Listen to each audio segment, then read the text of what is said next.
Hola, soy Miriam Victoria y os doy la bienvenida al programa de moda. Hoy vamos a hablar de uno de los grandes modistas de la moda que ha marcado una época y que la sigue marcando y que pasará a la historia como uno de los más importantes diseñadores, desde luego en España y en todo el mundo. Se trata de Cristóbal Balenciaga, o conocido como Balenciaga. Para ello vamos a hablar con profesionales, todos ellos del mundo de la moda, que hoy nos acompañan y que vamos a hacer un recorrido por la misteriosa vida de Balenciaga, porque él era un hombre muy silencioso, no le gustaba compartir, no daba entrevistas, así que nosotros aquí vamos a intentar descubrir lo máximo posible sobre su vida. Tenemos a Lisi del Castillo. Hola. Hola Lisi, ¿Qué tal? ¿Cómo estáis? Ella Bien. es Rita Miller, Atelier. Bueno, además eres periodista, diseñadora, muchas más cosas, pero dejémoslo aquí ya. Lo dejamos aquí, ¿verdad? Porque si no haríamos un programa especial para ti. Tenemos a Piluca de Echegaray, ella es experta, asesora de imagen, experta en moda también y sobre todo en asesoría de imagen. Tenemos a Eric Putbach. ¿Qué tal? ¿Cómo estamos? Hola Eric, ¿qué tal? Te hemos captado aquí a última hora. Pero mira, yo con estos contertulios estoy tan feliz de estar con porque todos aquí somos amigos. Exacto. Y eso es maravilloso. Y tenemos a Eloy Valero, él es periodista, conocido por todos como Eloy Privé. Exacto. Miriam Victoria, encantado. Un placer estar nuevamente con vosotros. Pues bienvenido.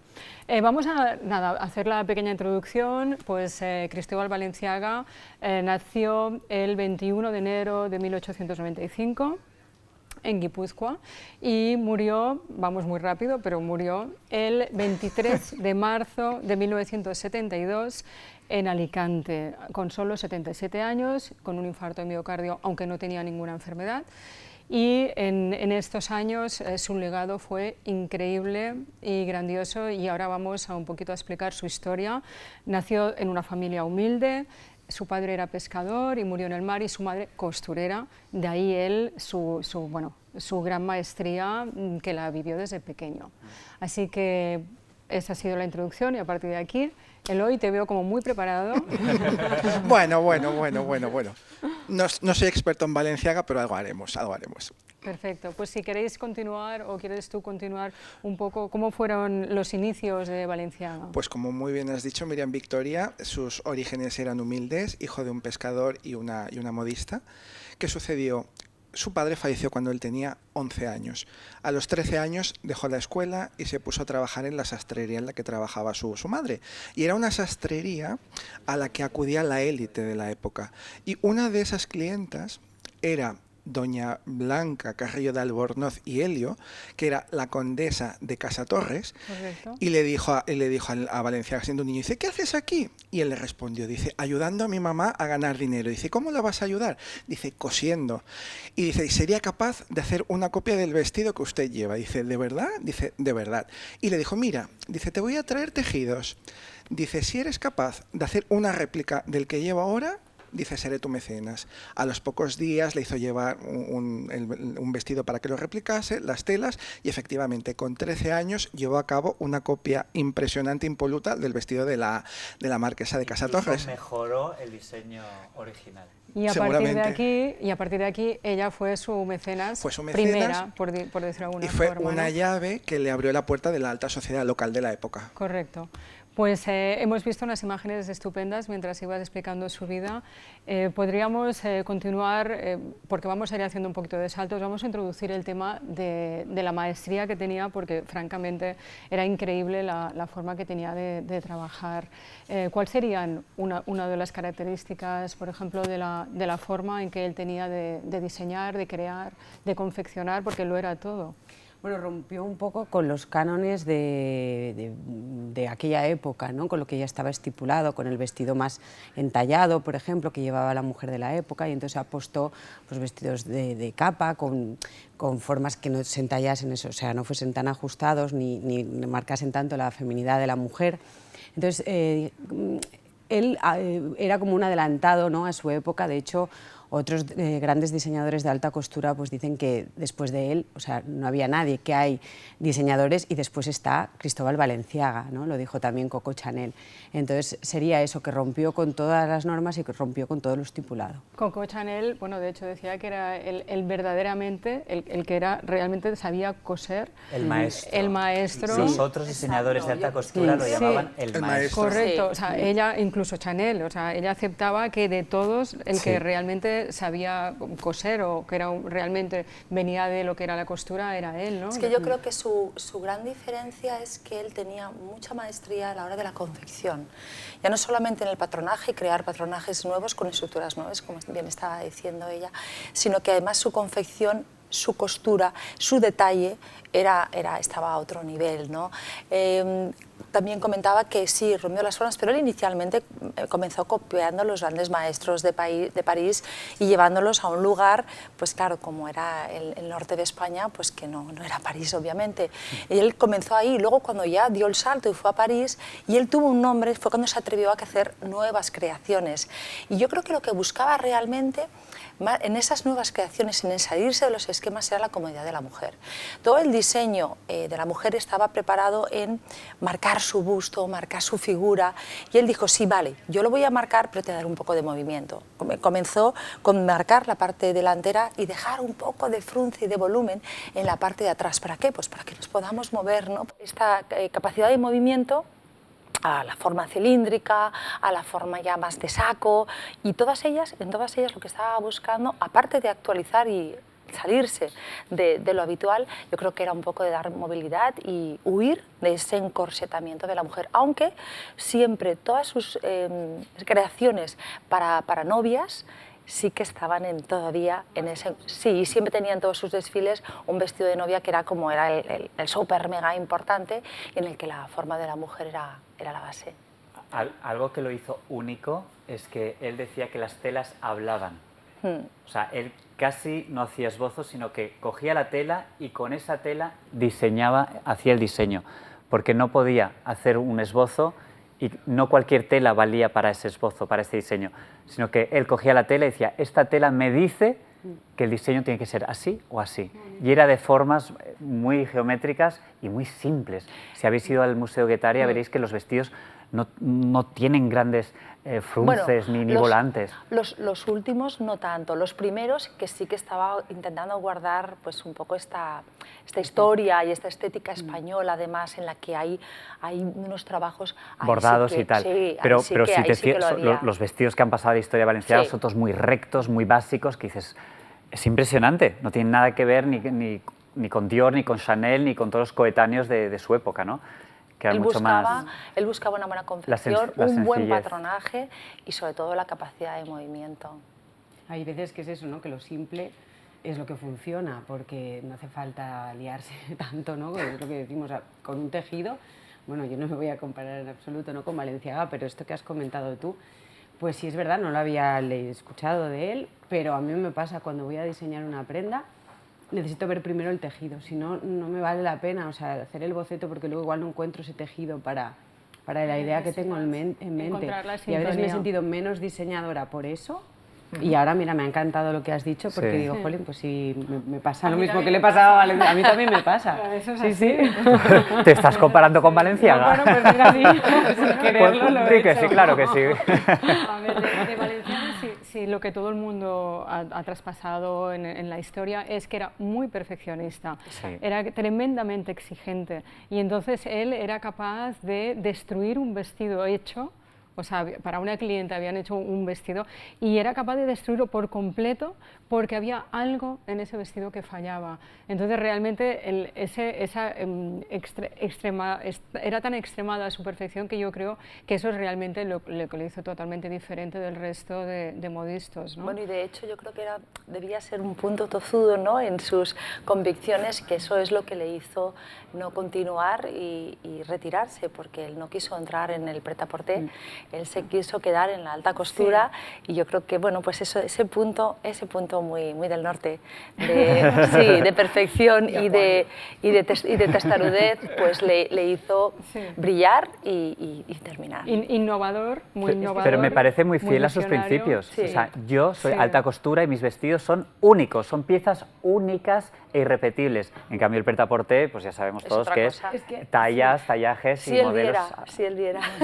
Claro, madre mía. Madre mía. Bien, se tiene que anclar en, por ejemplo, un traje, los hombros. Entonces no entendía que si tú tienes los hombros de una manera, no significa que vayas a tener, por ejemplo, si tienes los hombros, la espalda muy ancha, no significa que tengas que tener mucho pecho o que seas de caderas muy anchas. Entonces no entendía el tema de las tallas del pret-à-porter, porque dice, no, o sea, es que para que un vestido quede bien necesitas utilizar una talla diferente, una medida diferente en cada... Tiene que estar esculpido sobre un cuerpo, claro. Aparte eso es real, lo que pasa que no es comercial. De hecho, una de las principales características del estilo de Balenciaga que lo ha distinguido de sus coetáneos es que él creaba volúmenes para introducir a la mujer dentro. Exacto. Y con estos volúmenes lo que hacía era disimular las imperfecciones del cuerpo de la clienta. Alargaba los cuellos, porque a lo mejor la clienta no tenía cuello, o a lo mejor le daba Dejaba de marcar la cintura, exacto, porque a lo mejor no convenía. Exacto. Él creaba, claro, es que además esto en morfología, cuando trabajamos la morfología del cliente, buscamos figuras geométricas que vayan a armonizar la figura de la persona. Él quería favorecer a la mujer, eso 100%. sí que era una de las cosas que él siempre había transmitido. Eloy, que te hemos cortado. No, pues la curiosidad era esta, que a diferencia de coetáneos suyos como Coco Chanel o Courrèges, él lo que hacía era crear volúmenes para introducir a la mujer dentro. Sin embargo, Coco Chanel era todo lo contrario. Ella, el volumen era la mujer y lo que le hacía era darle esa movilidad, esa accesibilidad. Era la mujer la que marcaba el volumen.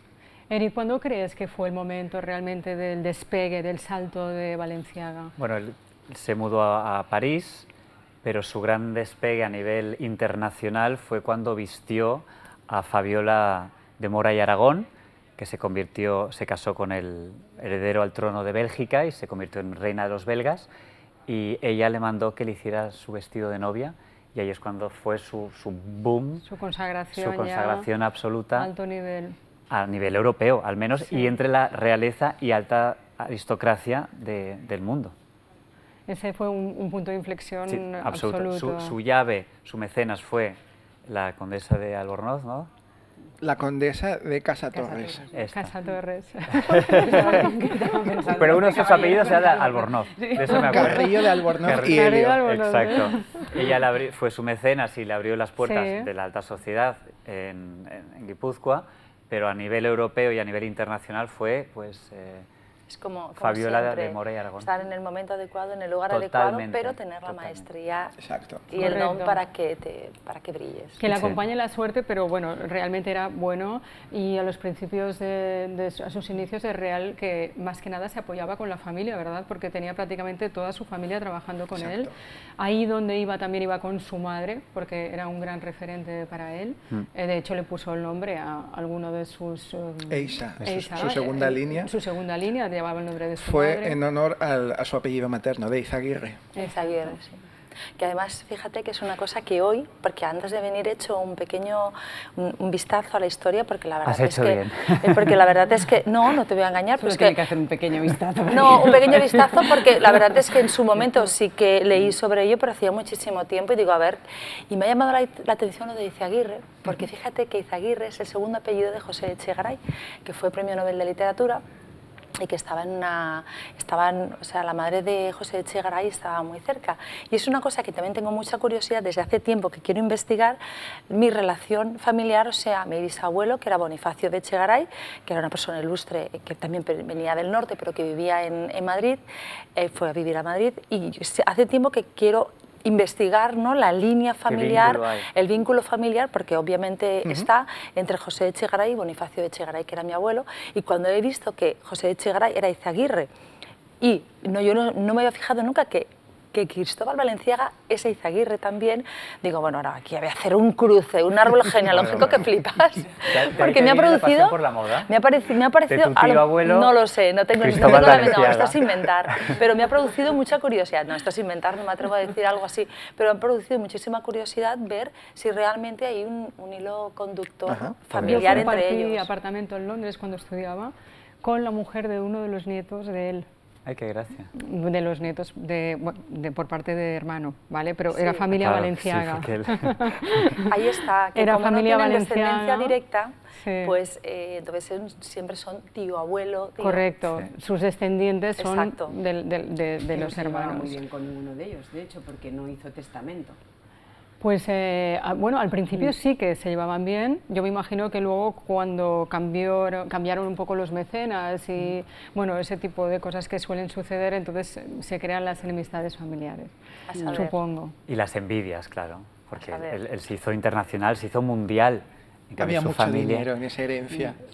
seguramente. Pero a veces no se hace testamento no porque estés a mal con nadie, sino porque no piensas que te vas a Claro. morir. Sí, también fue... Sinceramente, simplemente, a lo mejor sí que había algo, Pero ¿no? Piluca, todos vamos a morir. algún día. Obviamente, pero ¿tú tienes hecho testamento? No.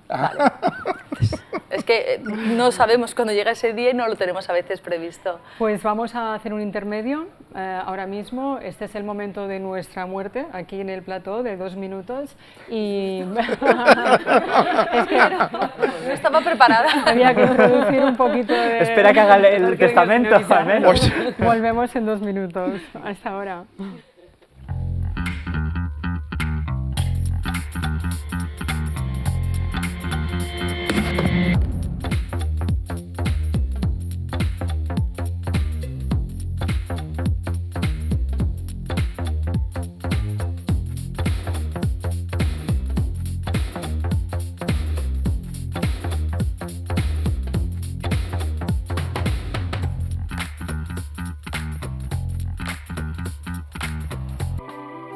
¿Has descubierto ya de moda? Personalidades mediáticas como Marisa Jara, Cristina Piaget y Vanessa Lorenzo ya han sido portada de nuestra revista. De Moda es una revista dirigida por Míriam Victoria y creada por la Asociación Moda Cataluña y Balears y la Asociación Nacional Mujer y Moda, para la difusión de conocimiento e informaciones relacionadas con la imagen, la moda, la belleza y la actualidad. Desde su primer número, De Moda es una iniciativa y una apuesta por la máxima calidad. Tanto en diseño como en contenidos, la revista ofrece la excelencia.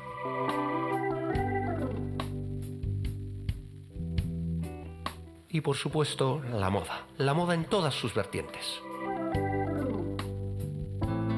Marcas de prestigio internacional ya están presentes en la revista, que además cuenta con artículos y secciones especialmente dedicados a la belleza.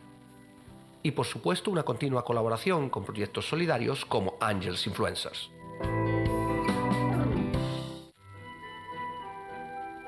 Tu voz es importante. Tu voz puede ayudar a muchas personas.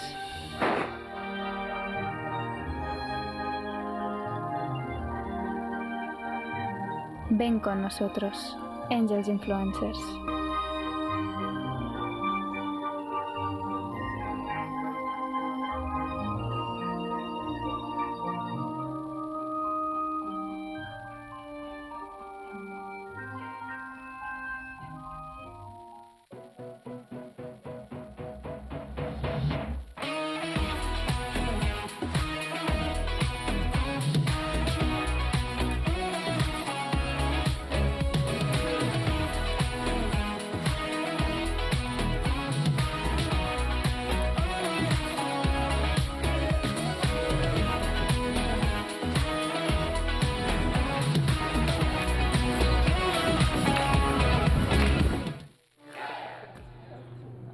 Pues aquí estamos de nuevo en De Moda, hablando hoy del especial para Cristóbal Valenciaga. Vamos a tratar, porque lo hemos dicho al principio, es un personaje misterioso, pero misterioso porque fue siempre muy reservado. De hecho, a lo largo de su vida igual dio una entrevista que se conozca así públicamente, como máximo 2. En la revista Times. En la revista Times esa fue la... Casi nada. Imagínate, sí, eso sí, eligió el medio. Sí, eligió bien. Eligió el medio.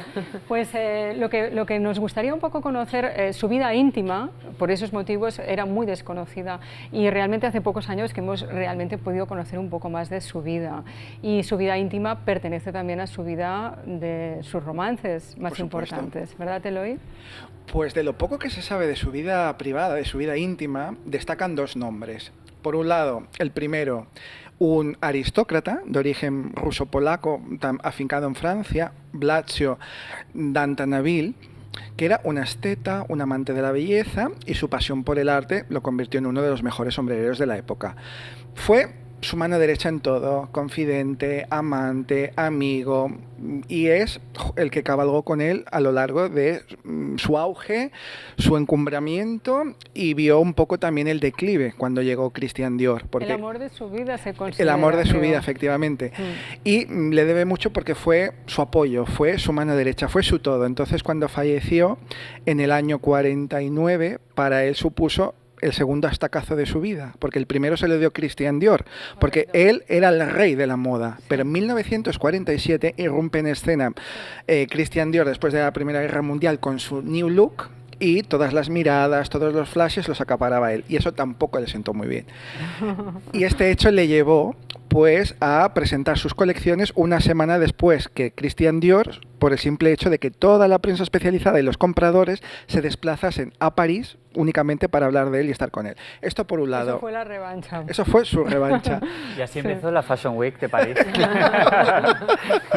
Y, curiosamente, en los últimos 25 años de su vida se le asocia, se le atribuye otro romance a otra mano derecha, que fue Ramón Esparza, por el que yo tengo un gran cariño y simpatía, porque fue el primer diseñador en heredar Chanel tras el deceso de Coco Chanel.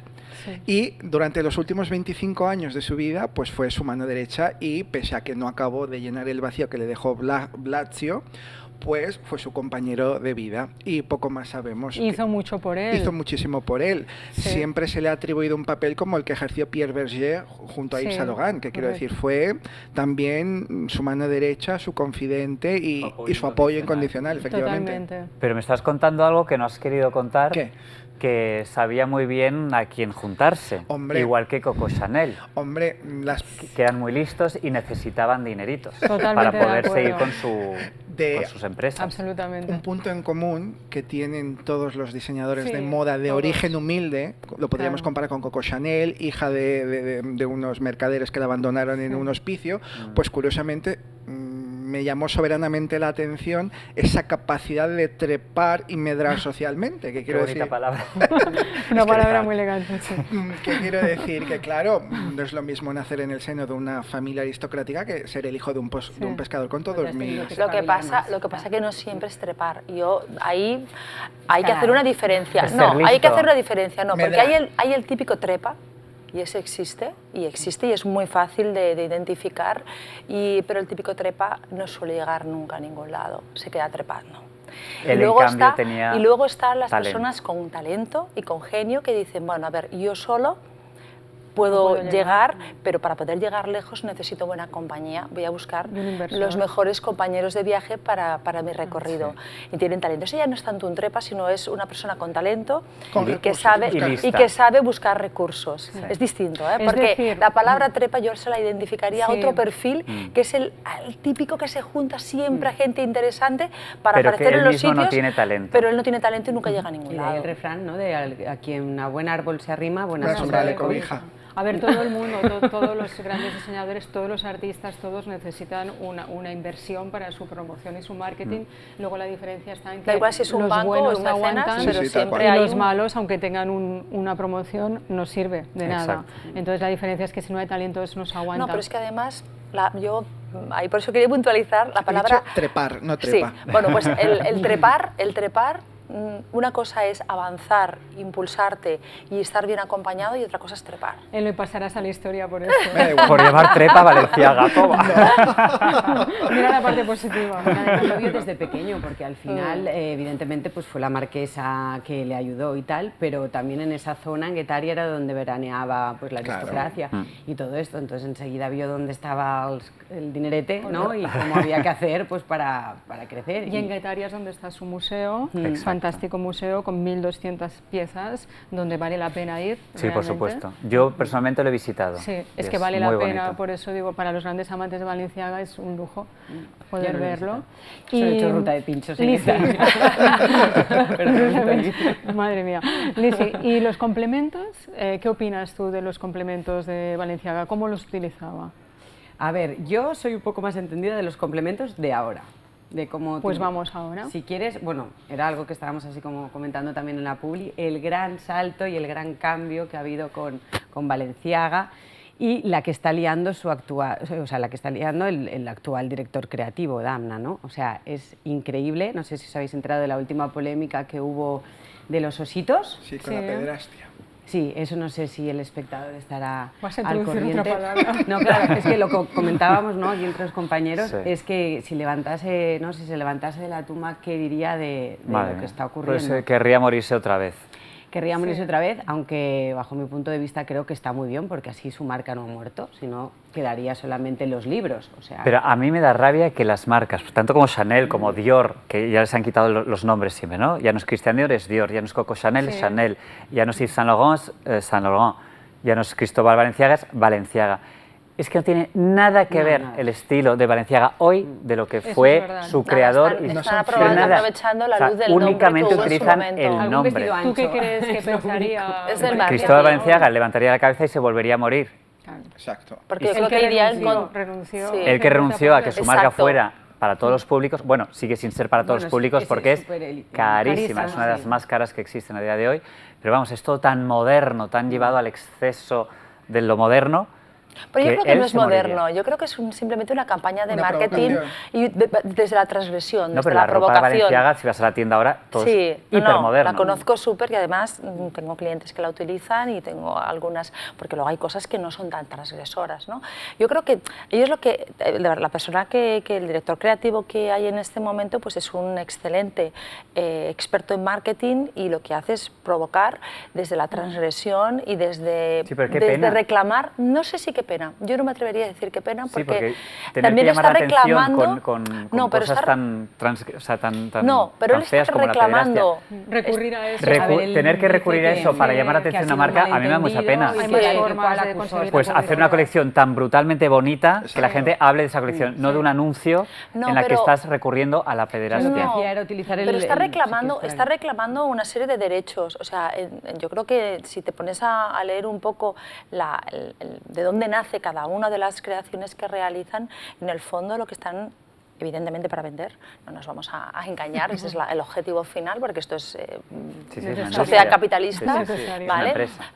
Pero están reclamando una serie de derechos, una serie de situaciones que pasan, que hay, que están en este momento en el mundo y que la gente joven se siente identificada. Bueno, pero con Y esto, por ese ejemplo, es- de los osos y tal, él lo que le ha echado la culpa a la productora que llevó a cabo el anuncio. O sea, puede como ser, si se lo no hubiesen- hablo de los osos en concreto, Sí, digo, hablo esto en era la general. campaña de Navidad, que Hubo era mucho para vender ruido objetos con de esto. decoración y bolsos y tal, que eran el osito de Valenciaga, pues con cadenas y cuerdas Sí, y tal, que correcto. recordaba pues al sadomasoquismo. Sí, sí, sí, lo Y los conozco. protagonistas de la campaña eran niños. Entonces, bueno, está claro que vas a ganar al final, se va a hablar, o sea, todo esto. Dice él que lo entendió mal el fotógrafo también, que dijeron que querían que fuese punk y que el Sí. otro interpretó el punk así. Bueno, es igual, al final el Todo resultado esto, es esto, que sí, hablen lo de que ti pasa y- que también al final llevamos las cosas un poco fuera Sí, a de veces lugar, es porque verdad. yo he visto los ositos y sí que es verdad, no son apropiados para niños. Unir esos ositos a los niños me parece un poco fuera de lugar, pero llevarlo a la pederastia a mí no se me ocurrió en ningún momento. Entonces, también yo creo que, bueno, pues que el morbito y el de hacer ruido, pues mola. En el fondo Sí, han conseguido lo por que supuesto. querían, que era publicidad y que, Ruido, claro. que, O sea, la- que que negativo, Balenciaga no sé estuviese si en boca querían de que todo fuera el tan mundo, pero negativa, qué ¿eh? pena que sea por un anuncio Claro. mal entendido o mal interpretado y no por las colecciones maravillosas que... Por la O que buscas creatividad. que se Que creó en interprete de su esa día manera, yo Cristóbal. creo. Yo creo De que- todos modos, la línea que siguen hoy en día la mayoría de grandes firmas de lujo es en sí misma un despropósito. Sí. Porque ni se nutren viven del archivo y lo que buscan es la provocación, la renovación generacional, captar a nuevos clientes y sinceramente yo creo que el discurso que hoy en día la gran mayoría de ellas emiten dista mucho de la esencia de lo que ha sido la casa madre a lo largo de la historia. Bueno, Pues, pero eso es con eso Inevitable, vamos a acabar. inevitable, ¿no? Inevitable, muchas cosas. Continuaremos hablando de otros grandes diseñadores. Muchísimas gracias por venir, muchas gracias Eloy, Eric, Un placer. Piluca y Gracias. Lizzy, muchas gracias por estar aquí. Y muchas gracias a todos vosotros por haber compartido este episodio dedicado a lo que es la vida de Balenciaga. Y no olvidéis que Balenciaga siempre decía que lo más importante es la reputación, porque la fama es efímera. Así que con esta frase os dejamos y nos vemos la semana que viene. Gracias.